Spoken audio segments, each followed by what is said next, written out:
Hello मेरे प्यारे प्यारे विद्यार्थियों, आपका इंतजार हुआ खत्म।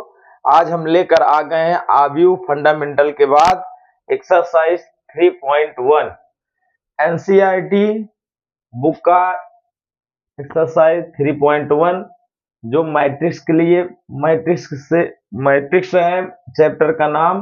और उसमें पहला क्वेश्चन आपके सामने स्क्रीन पर लगा दिए हैं।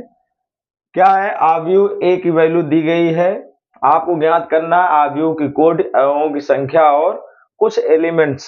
ठीक है, तो जैसे कि जो आप बेसब्री से इंतजार था कि फंडामेंटल क्लास के बाद अब एक्सरसाइज शुरू होगी, वो आपका इंतजार हुआ खत्म। ठीक है, तो चलिए जुड़ जाइए हमारे साथ और देखते हैं ये सिंपल से क्वेश्चन को हम किस प्रकार से यूं ही सिंपल तरीके से हल करते हैं। ठीक है, आपको 100% समझ में आएगा जरूर, हम यही आशा करते हैं। ठीक, तो चलिए सर्वप्रथम एक बार पुनः यहाँ बता दें, जैसे कोई आव्यूह ए है, उसका वास्तविक फॉर्मेट होता है आई जे। ठीक है, यम गुणे यन। ठीक है, यम क्या होता है आपको बताए थे आर, यन क्या होता है सी बताए थे। आर का मतलब होता है पंक्ति, ठीक है, रो, और सी का मतलब होता है स्तंभ। ठीक, और एक चीज बताए थे, यहीं पर ध्यान देना, जो अवयवों की संख्या होती है, अवयवों की संख्या जो होती है आर और सी में उपस्थित अवयवों के परस्पर गुणा कराने, अर्थात यम गुणे यन को ही गुणा कराने पर जो यमयन प्राप्त होता है वही होगा क्या, अवयवों की संख्या। ठीक है, तो बहुत ही सिंपल तरीके से आपको ध्यान देना है, यहाँ पे जो भी कोटि बनेगी उसी का अगर आप क्या करा दोगे मल्टीप्लाई, तो 100% वही क्या निकलेगा, एलिमेंट्स ऑफ मैट्रिक्स। ठीक है, किसमें, मतलब आव्यूह में जो अवयवों की संख्या है वही आपको बताएगा। ठीक है, दूसरी कंडीशन आपको बताए थे आई जे वाली कंडीशन, ए का प्लेस वैल्यू क्या होती है, ए आई जे, तो आपको बताए थे स्टार्टिंग पॉइंट होता है 11 से 11, 12, 13, इसी तरह इधर बढ़ता जाता है। फिर यहाँ पे क्या आएगा,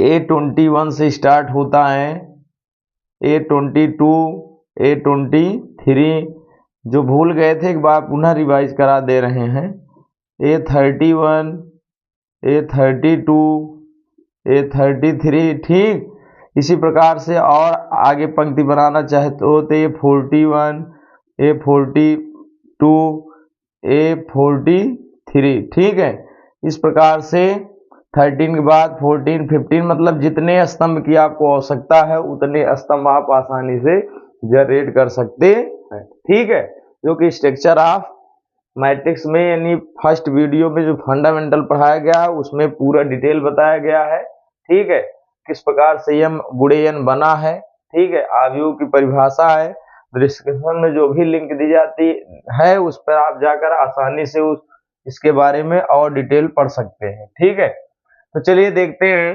आव्यूह की कोटि क्या होती है, जो कि आपको बताए हैं यही होती है कोटि यम गुणे यन।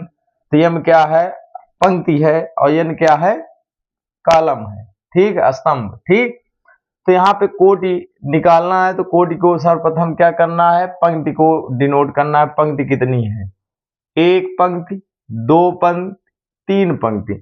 तो यहाँ पे लिख सकते हैं यम गुणे यन जो है आर गुणे सी है, तो रो कितने हैं 1 2 3, तो हो गया 3। स्तंभ कॉलम 1 2 3 4, तो हो गया 4। टोटल नंबर ऑफ एलिमेंट हो जाएगी, इसी को मल्टीप्लाई करा दो, 4 तिहाई 12, 4 3 12, यही आपका हो जाएगा आंसर।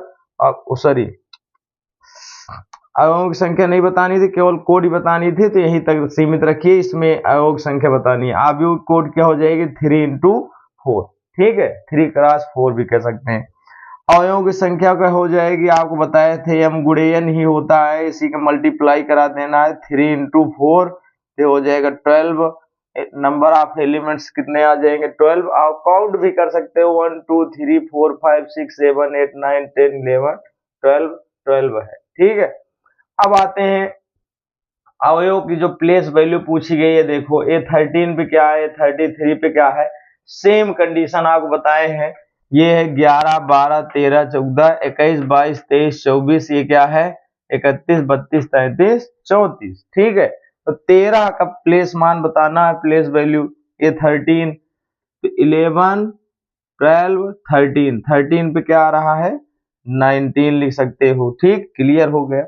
21 तो बताए थे 21, 22, 23, 24, 21 पे यानी 21 पे क्या है 35 नंबर का एलिमेंट्स है। ठीक है, 33, 11, 21, 31, 31, 32, 33, 33 बताना है 33 पर कितना आ जाएगा -5।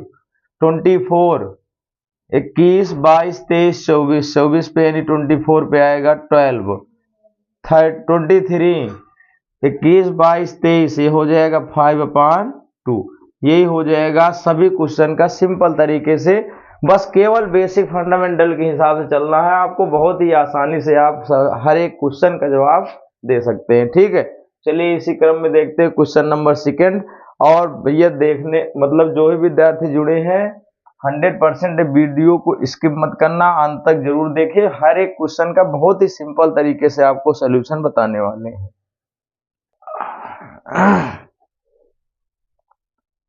तो चलिए ठीक है, देखते हैं क्वेश्चन नंबर 2। यदि किसी अवयव में 24 अवयव हैं तो इनकी संभव कोटियां क्या होगी। देखो यहाँ पे बहुवचन कर दिया है, इसका मतलब है एक कोटि संभव होगी नहीं, इसमें बहुत सारी कोटियां बनाई जा सकती हैं। ठीक है, और इसमें क्या बोला है, यदि इसमें 13 अवयव हो मतलब अवयवों की संख्या चेंज कर दी जाए 13 दे दिया है, तो बताना है कोटि क्या होगी। बहुत ही सिंपल तरीके से इसको देखिएगा, आपको बताने वाले हैं। ठीक है, तो इसमें देखिए अवयव की संख्या कितनी है, सॉरी अवयव में अवयवों की संख्या लिख लो पहले क्या दिया गया है। ठीक है, अवयव में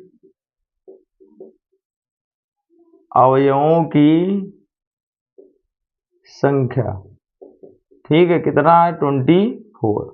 ठीक है, तो यहां पे लिख सकते हैं संभव कोटियां। ठीक है, आपको निकालना है। ठीक, तो करना क्या है, देखिए ऐसे मतलब दो फैक्टर करना है यम गुणे एन के रूप में। ठीक है, कोटियां क्या होती हैं यहाँ पे लिख दे रहे हैं, यम गुणे एन का रूप होती हैं। ठीक है, जो कि इक्विवेलेंट आपको बताए हैं आर गुणे सी। ये भी ध्यान देना है, पहले आर की वैल्यू अर्थात रो लिखा जाता है, उसके बाद कॉलम। ठीक है, तो ध्यान दीजिए ऐसे इसका दो फैक्टर करिए। दो फैक्टर होता है, देखियो यम गुणे एन का रूप मतलब दो फैक्टर होना। ठीक है, तो दो फैक्टर इस प्रकार से करना है आपको कि उसका मल्टीप्लाई कराने पर अवयवों की संख्या कितनी आनी चाहिए 24 ही आनी चाहिए, क्योंकि आपको बताए हैं जो अवयवों की संख्या होती है पंक्तियों और स्तंभ की संख्या को परस्पर गुणा कराने पर अर्थात यम गुणे एन को आप वास्तविक तौर पे गुणा करा दो। ठीक है, तो आपका क्या कहलाता है, अवयवों की संख्या कहलाती है। ठीक है, तो कोटि क्या होती है, दी गई वस्तुओं को यम गुणे एन के रूप में लिख देना ही वही उसकी संभव कोटि होती है। ठीक है, तो चलिए पहले स्टार्ट करते हैं, पहला पॉइंट ही यूज करते हैं। 24 को आप 24 को 14 into 1 लिख सकते हो, 100% लिख सकते हैं, कोई दिक्कत नहीं। यानी 24 पंक्ति हो सकती है और एक क्या हो सकता है, स्तंभ हो सकता है। ठीक, सेकेंड केस में आपको करना क्या है, इसी का व्युत्क्रम भी हो सकता है, 1 into 24 भी कर सकते हो, इसका जस्ट अपोजिट। भाई एक 24 पंक्ति हो सकती है, एक कॉलम हो सकता है, तो क्या एक कॉलम 24 पंक्ति नहीं हो सकती है, संभव है, ये भी हो सकता है। इसमें कोई क्राइटेरिया दी नहीं गई कि तो ऐसा नहीं लिखा जा सकता है। ठीक है, तीसरी कंडीशन में चलिए देखते हैं और क्या बनता है। आप जानते हैं 12 गुणे 2 लिख दें तब भी कितना आएगा 24 ही आएगा।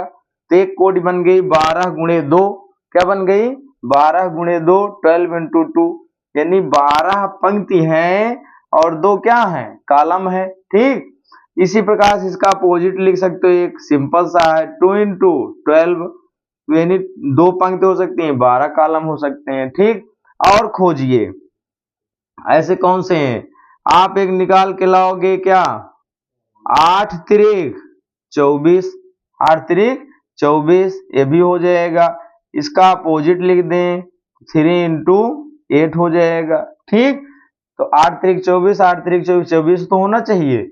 और देखिए क्या बन सकता है, 7 कंडीशन, 6 चौक 24, 6 चौक 24, और इसका अपोजिट लिख दीजिए क्या है, 4 छंके 24। ठीक है, तो और कोई फैक्टर बताएं ढूंढ कर, इसके अलावा अगर आप कोई बता दो तो जाने।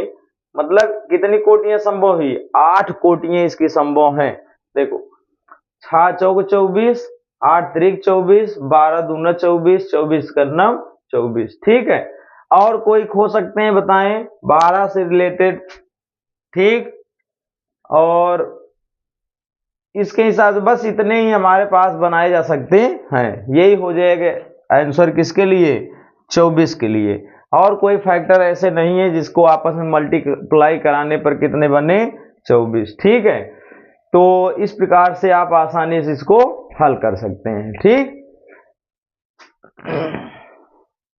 अब एक कंडीशन, सेकंड क्वेश्चन यहाँ पे दिया गया है। देखिए ये फर्स्ट कंडीशन था और यहाँ पे सेकंड, अवयवों की संख्या कितनी है। अब देखो यहाँ पे लिखना, अवयवों की संख्या कितनी है, 13 है। ठीक है, तब बताएं कोटि क्या बनेगी।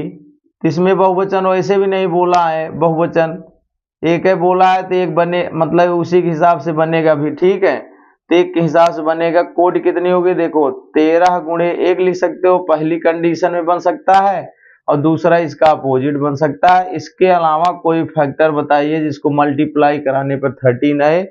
ऐसा संभव नहीं है, क्योंकि ये जो प्राइम नंबर है 13 मतलब अभाज्य संख्या है, जो कि स्वयं से कटेगी या तो 1 से कटेगी। ठीक है, इस प्रकार से देखिए क्वेश्चन नंबर 2 का एक्सरसाइज 3.1 का बहुत ही सिंपल तरीके से आपका यहाँ पे सोल्यूशन निकाला गया है, तो सॉल्व कर लें। क्लियर, तो चलिए ठीक है, इसी के साथ लेते हैं आप सबसे विदा, और चाहेंगे कि ज्यादा से ज्यादा बच्चों तक आप यह वीडियो को शेयर करें। जय हिंद, जय भारत।